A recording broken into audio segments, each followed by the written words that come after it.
citizens of Burkina Faso and international observers. This is an urgent update from the Office of the President regarding a major crackdown on corruption within the highest echelons of our government. Under the direct orders of President Captain Ibrahim Traore, two senior government officials, Minister of Finance Abdoulaye Diallo and Director of Public Procurement Fatoumata Ouedraogo, have been arrested on charges of embezzlement and misappropriation of state funds.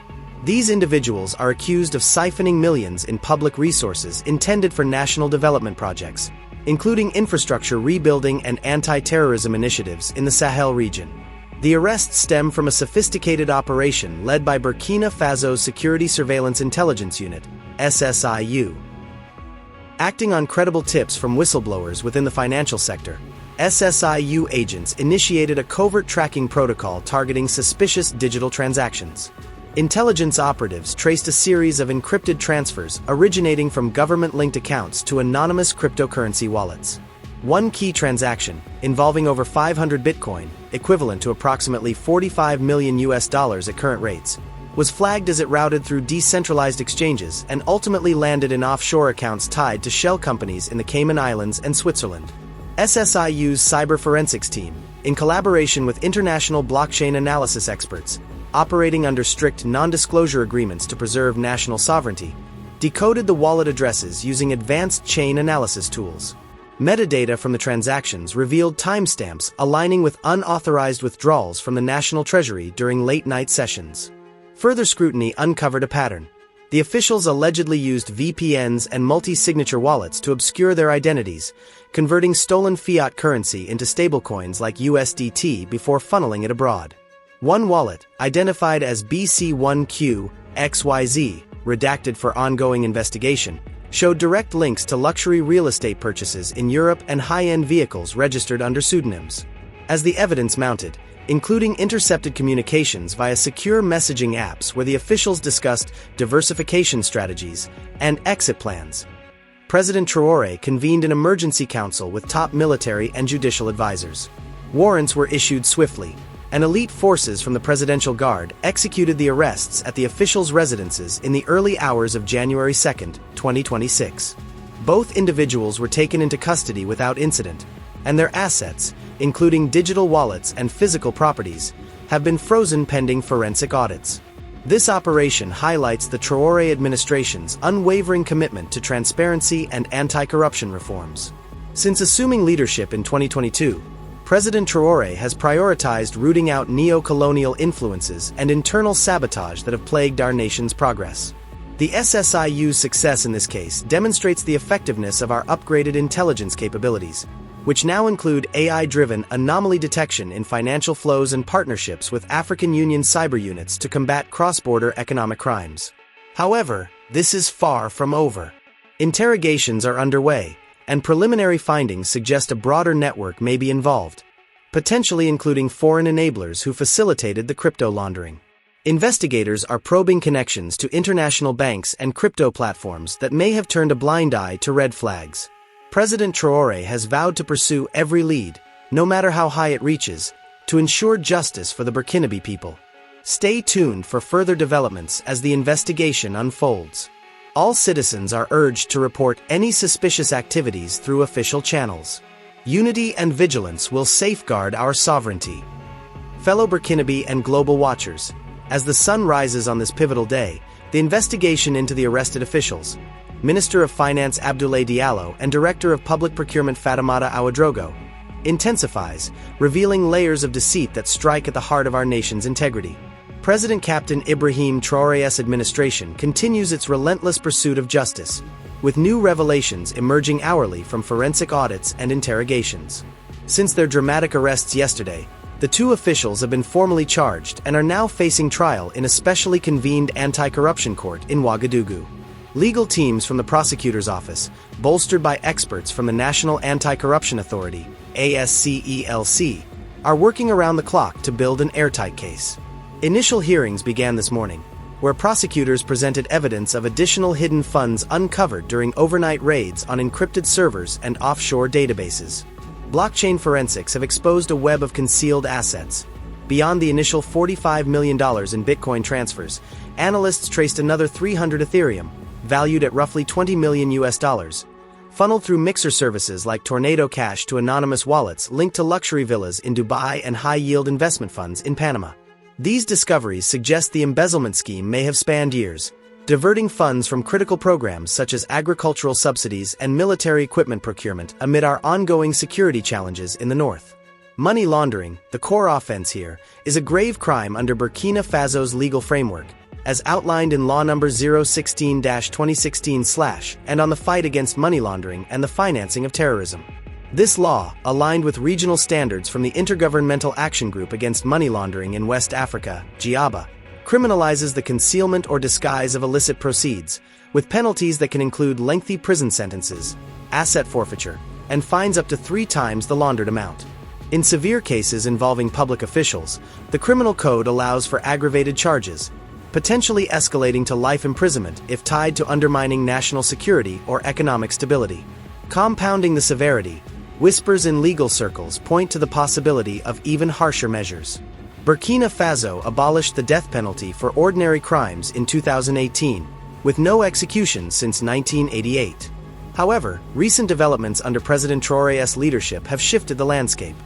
Just last month, on December 5, 2025, the Council of Ministers adopted a bill to reinstate capital punishment for exceptional offenses like treason, terrorism, and acts that endanger state sovereignty, categories that could encompass large-scale corruption if deemed to aid insurgent groups or foreign interference. While this bill awaits parliamentary approval and judicial review, its timing has fueled speculation that the current case might test these boundaries, especially if links to jihadist financing or neocolonial sabotage are proven. President Traore, known for his zero-tolerance stance on graft, has personally overseen key aspects of the probe. His track record includes mobilizing resources to build specialized anti-corruption courts and prisons, banning offshore accounts for officials, and arresting hundreds in sweeping crackdowns. In a statement this afternoon, he reiterated, "Corruption is the enemy within, sapping our strength against external threats. We will expose every thread of this network, no matter the cost." Defense attorneys for Diallo and Ouedraogo argue procedural irregularities, claiming the crypto surveillance violated privacy laws, but prosecutors counter with warrants authorized under emergency security protocols. As the trial proceeds through evidentiary phases, next up, witness testimonies from whistleblowers and international auditors, the scope widens. Investigators are now scrutinizing accomplices, including mid-level bureaucrats and foreign facilitators who may have enabled the crypto routes. Regional partners in the African Union and ECOWAS are being consulted for extradition requests, hinting at an international dimension. The fate of these officials hangs in the balance, with the court deliberating amid public outcry for swift justice. Tensions are high, and security has been heightened around judicial buildings. Burkinabe citizens and international stakeholders. In a landmark decision that underscores the gravity of betrayal within our ranks, the Anti-Corruption Court has delivered its verdict in the case against former Minister of Finance Abdoulaye Diallo and Director of Public Procurement Fatoumata Ouedraogo. Following expedited hearings, accelerated under emergency judicial protocols to prevent further asset dissipation, the 2 officials have been sentenced to life imprisonment for their roles in a massive embezzlement scheme. This ruling comes amid revelations that the siphoned funds, totaling over $65 million in traced cryptocurrency and hidden assets, were earmarked for constructing and upgrading schools across Burkina Faso's underserved regions. The court's judgment, handed down this evening after a full day of deliberations, highlights the devastating human cost. These funds were allocated under the National Education Resilience Program, intended to build 150 new primary and secondary schools in conflict-affected areas like the Sahel and Est regions. Instead, forensic audits revealed the money was diverted through layered crypto transactions to personal offshore holdings, exacerbating Burkina Faso's education crisis. With over 2.5 million children out of school due to insecurity and resource shortages, corruption of this magnitude directly undermines access to education, perpetuating cycles of poverty and vulnerability to extremism. Experts note that such graft contributes to ghost schools, fictional institutions on paper that drain budgets without delivering services, and reduces overall enrollment rates, particularly in rural areas where infrastructure is already strained. The diverted sums could have equipped classrooms, trained teachers, and provided materials, potentially enrolling thousands more students and bolstering national stability. Delving into the proceedings, Burkina Faso's legal framework ensured a process aligned with principles of fairness and due process, even in this high-stakes case. The trial unfolded in the newly established Specialized Anti-Corruption Court in Ouagadougou, one of 5 such facilities commissioned under President Captain Ibrahim Traore's reforms to expedite corruption cases while upholding judicial integrity. Initiated with preliminary hearings this morning, the court adhered to the Code of Criminal Procedure, which mandates public trials, the right to legal representation, and evidentiary standards based on the 2016 anti-money laundering law. Prosecutors from the High Authority for State Control and Anti-Corruption, ASCELC, presented a dossier including blockchain transaction logs, whistleblower testimonies, and intercepted communications, all obtained via warrants approved by an independent magistrate to safeguard against arbitrary surveillance. Defense teams, appointed from a pool of qualified attorneys and funded by the state for indigent defendants, though these officials retained private counsel, mounted a vigorous challenge. They cross-examined witnesses, disputed the chain of custody for digital evidence, and argued that the accelerated timeline violated Article 3 of the African Charter on Human and People's Rights, which Burkina Faso ratified in 1984, emphasizing the right to a fair hearing within a reasonable time. The judge, selected from a vetted panel to minimize bias, allowed full rebuttals and even permitted expert witnesses on cryptocurrency forensics to testify remotely. This transparency reflects ongoing efforts under Traore's administration to strengthen judicial independence, including mandatory ethics training for judges and public oversight mechanisms introduced via recent decrees. In sentencing, the court invoked aggravated penalties under the Criminal Code for corruption endangering national development, opting for life imprisonment over lesser options like fines or community service, though a new law allows minor offenders to repay stolen funds through labor instead of incarceration. This decision factored in the scale of the theft, its ties to public harm, and precedents from similar cases where officials received 10-year terms or more.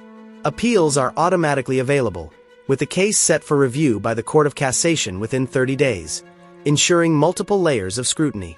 President Traore, addressing the nation via a televised statement, praised the judiciary's efficiency. "This is justice for the children denied their future. We build courts not for show, but to dismantle the chains of corruption." Yet, the probe expands. Subpoenas are issuing for alleged accomplices, and international cooperation is sought to recover assets. The ripple effects on education reform are profound, with interim funds now being redirected to school projects, but questions linger about systemic vulnerabilities.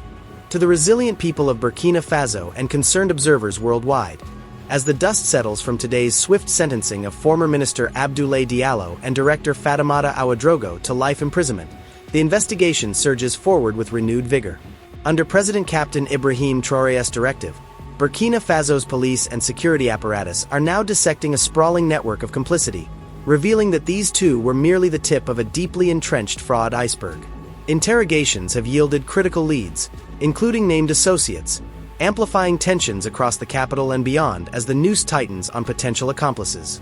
The Burkina Faso National Police, Police Nationale du Burkina Faso, in tandem with the Superior Authority for State Control and Anti-Corruption, ASCELC, has taken the helm of this expanded inquiry. Established as the primary anti-graft watchdog, the ASCELC, empowered by Law No. 004-2015/CNT on the prevention and repression of corruption, coordinates forensic audits, whistleblower protections, and cross-agency probes to root out embezzlement.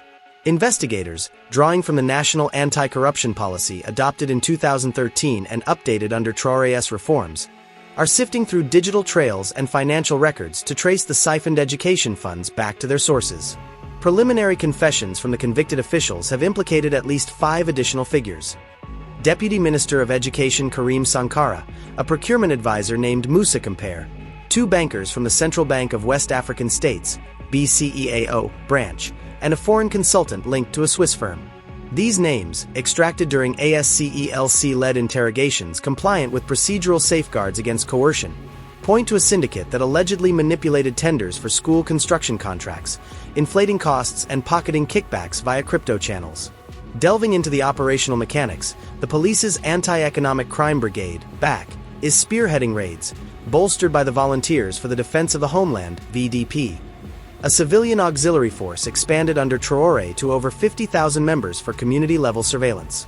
This integration reflects Traore's strategy to weave civilian vigilance into the security fabric, with VDP units now patrolling urban areas and monitoring borders to prevent flight risks. Security has escalated dramatically. Newly deployed surveillance towers along key routes and in Ouagadougou's administrative districts employ AI-driven cameras and geo-fencing to track suspects' movements. The Presidential Guard, elite forces from the Burkina Faso Armed Forces, which include ground, air, and gendarmerie components totaling around 12,000 personnel, have fortified government buildings and airports. A new urban rapid response unit, unveiled recently, conducts unannounced sweeps, leaving little room for evasion amid whispers of attempted bribes to border officials. Tensions are palpable, with public demonstrations swelling outside the ASCELC headquarters, demanding accountability. Traore's administration, building on its track record of banning offshore accounts for officials and mandating asset declarations, has frozen bank accounts of the named individuals pending formal charges. Legal processes remain fair and methodical. Investigations adhere to the Criminal Procedure Code, requiring probable cause for arrests, access to counsel, and judicial oversight to prevent abuses. Whistleblowers, protected under the 2015 anti-corruption law, have provided encrypted tips via secure hotlines, fueling the probe without fear of reprisal. Yet, as raids uncover more hidden wallets and dubious contracts, potentially linking to jihadist funding or foreign meddling, the scope threatens to engulf broader sectors, from customs to humanitarian aid ministries. President Traore, in a brief address, emphasized, "No one is untouchable." This is the dawn of a corruption-free Burkina Faso. With international partners on alert for asset recovery, the hunt intensifies.